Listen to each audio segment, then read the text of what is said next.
this man, P-O-N, that is what he called himself in his write-up.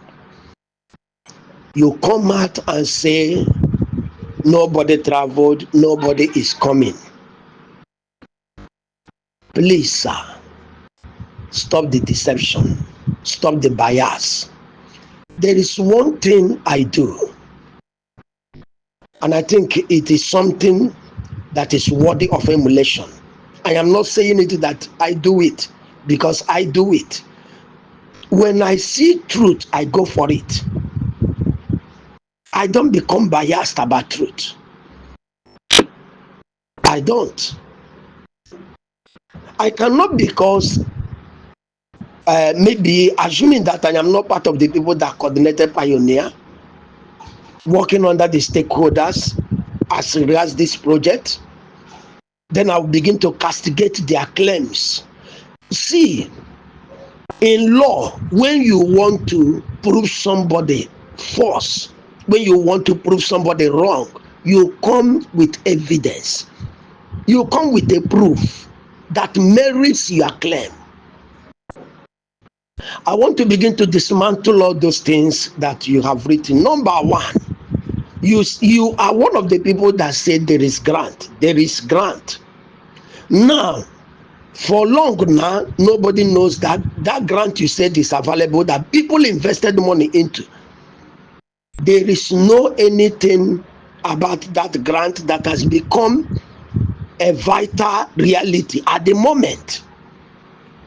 And you have remained silent. Listen, let me tell you. It is only because somebody like Apostle Ken is involved, who has chosen to stand for the grand community and for the masses.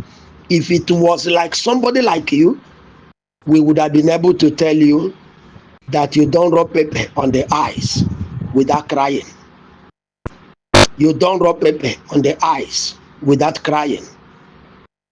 Why some of us are silent is because there is a noble man standing in the gap who wants peace, who wants truth. And he is following that truth until there is a delivery. Until there is a delivery of the testimony. You made mention of issues that have to do that the people should keep silent. If they don't know what they are saying, they should keep silent. Now, look at how you are just making yourself a thing of mockery. Coming out at this very point in time to launch out an attack. What is the wisdom in it? It is an act of what will I call, because I won't sound insolent at all. It is an act of ignorance. I won't say it is act of stupidity. No, it is an act of ignorance. There are things that you don't know. And if I were you, instead of being an opposition that wants to die in opposition, what you would have done is to be able to do consultations that are stronger, deeper, and higher than whatever thing you have done in the past. That is how people move forward. You do consultations that will take you deeper and deeper and deeper. When you come out from your consultation, you'll be able to tell yourself that this thing is real. Now, you said, who has ever done any project on individual basis? And you forgot that there is something called a non-governmental organization. There is also something called philanthropy, from where we derive philanthropist. A philanthropist can have an institution that is an NGO. A philanthropist can also operate as a single person. And you are talking about how can people build road, an individual build road. It is only government that will do it. Oh my God. Chai. My brother, it would have been very, very important that when you were doing this type of write-up, you have a rethink. before you come out to show people some issues that are supposed not to come to the public. Now, I am going to use the United Nations framework, the right to association,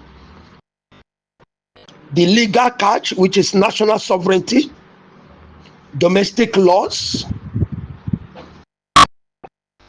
registered legal entity, regulatory compliance, national interest clause. All these things are mentioned, they are under the legal catch, that is under the national sovereignty, together with the charters of United Nations in matters like this. Number 3 thing I'm going to touch is the philanthropic ethics, the do no harm principle. These are things maybe you need to go and research about. And I'm going to take time to talk about these things, and then I will round it up. Number 1,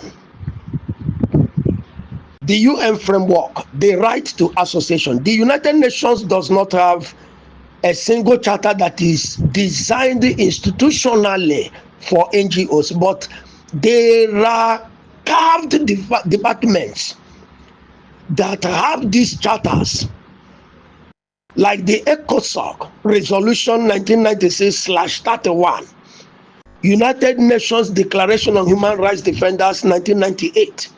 Go and read about all these things. ECOSOC Resolution 1996/31. Go and put it on the internet. It is going to bring out information for you, because there is need for this education. United Nations Declaration on Human Rights Defenders. I am talking about the human rights defenders. As I go on in this, there will be clarity. I am not doing this to insult, but I am doing it to protect the people following me, following Ambassador Zita, following Madam Ngozi Israel. We cannot allow people following us to be misled. I also know that there are lawyers equally. I am not the only person that studied law and international law and diplomacy. There are other lawyers.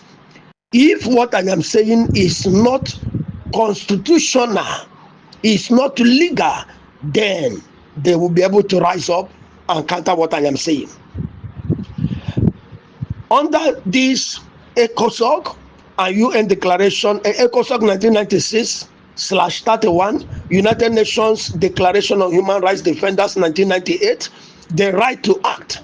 According to Article 1 of the United Nations Declaration on Human Rights Defenders, everyone has the right, everyone, no exemption, everyone has the right, individually and in association with others, to promote and to strive for the protection and realization of human rights and fundamental freedoms at the national and international levels. This is a global practice. The power of philanthropy. This means that as an individual or an NGO, you have the inherent right to carry out human development, health, education, poverty alleviation, and the rest of them. Because these are considered, listen carefully, these gestures are considered fundamental human rights. Government doesn't cast dice. Government doesn't interfere in matters like this. You do not need permission. That is what the law is saying, from the government to want to help. There are necessary, what do we call it? There is a reason why we have things like social organization, civil organization, services, networks, and things of that nature. Government sees at the powerhouse to control what do you call it, security matters and other things, administration of the state and things of that nature. Government can never, even in America, government has never in any area remained the one carrying out every necessary things that is meant for the citizens and for the society. There are people who make money and they come back to give back to the society. For instance, there was a time MTN, Airtel, Glo, and others, they adopted some rules in Nigeria some years back. If you are current, you'll be able to know about what I'm saying. Trunk A rules, that is federal government rules, these organizations adopted them. Federal government had a deal with them and told them the quality of road they had to do. Some of these roads were done both in Lagos and in some other parts of Nigeria by these organizations, giving back to the society. It is part of respecting fundamental human rights. You don't need permissions to do all these things because you want to help. Now listen, the UN views civil society as a necessary partner to the state, not a subordinate. Not a subordinate, necessary partner. That is the way the United Nations views the civil society, as necessary partner. Go and study about that. Number 2, there is something we call the legal catch, that is national sovereignty. Pay attention to this. Why the UN gives the ethical right, international law also respects the sovereignty of states. Let's look at some of the things in Article 2 of this. Domestic laws in almost every country, including Nigeria, under the Companies and the Allied Matters Act, that is CAMA. An NGO or philanthropist must be a registered legal entity to sign contracts, buy land, or hire staff. You don't just get up and begin to do some certain things. Regulatory compliance is very, very important. National interest, all those things. Okay, let me say a little thing about the national interest. Most governments reserve the right to stop a project if they deem it a threat to security or public order. However, they cannot legally stop a purely humanitarian project simply because they didn't start it. Now, Mr. Pon,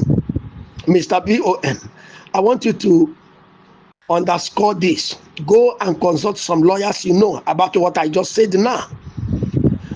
There is no anywhere except such a government wants to provoke and promote what we call humanitarian crisis, which is also a civil crime against humanity. As far as your government is people oriented and people driven, they cannot oppose an individual implementing community development project. The only thing is that you must seek for government approval, like regulatory compliance. Regulatory compliance.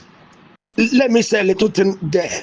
Why you don't have to wait for the government to start a project, you must comply with local regulations. It's very important.